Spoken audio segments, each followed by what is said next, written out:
Я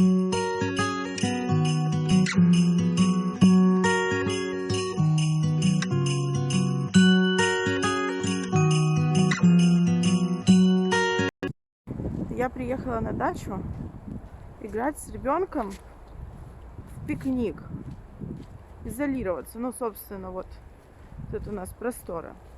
Дедушка еще утром приехал сюда на рыбалку. Мы позавтракали, пошел снег, и вот мы здесь, а снег идет. Думаю, ненадолго. Привет. Привет. Да ты что, я видел. Он у тебя как этот, как дракоша, да? Угу.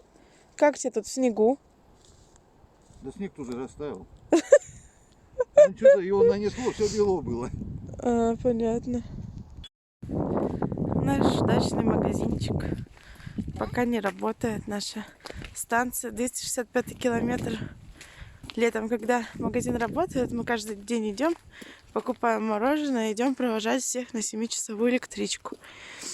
Но сами-то на машине ездим, и на электричке один раз в год ездим ради забавы, чтобы ребенок покатался. Ей так нравится. Вот. И здесь мы каждый день тусуемся. Это наше развлечение. Вот сейчас поезд поедет с какой-то стороны. Будем стоять здесь, Викуля, близко не будем подходить. Наше любимое развлечение. Все бибикают.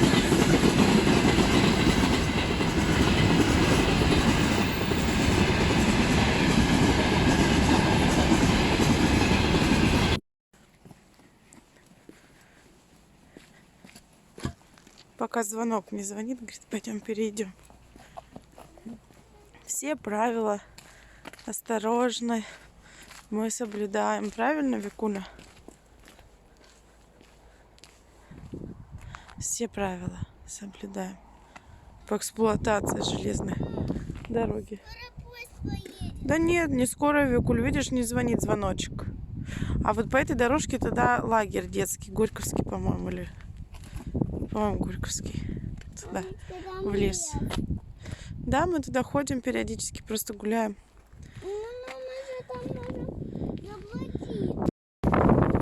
Вот и посмотрели на поезда. Идем, и тут метелюга. Как мы сейчас пойдем с тобой в ту сторону? Как-то надо. Вот это да, вообще. Ну, как бы, ничто не предвещало беды. Второй это раз. Ладно, первый раз снег, но второй, думаю, перебор, нет? Ладно, пошли мы и поедем домой. Сели в машину, все замерзли, промокли с Викулей. Едем домой, а на улице солнышко. Класс. Как еще раз? Жадина, говядина, топим, шоколадина. Это кто? Мама. А че ты? Потому что мама мне не дает Агафу посмотреть.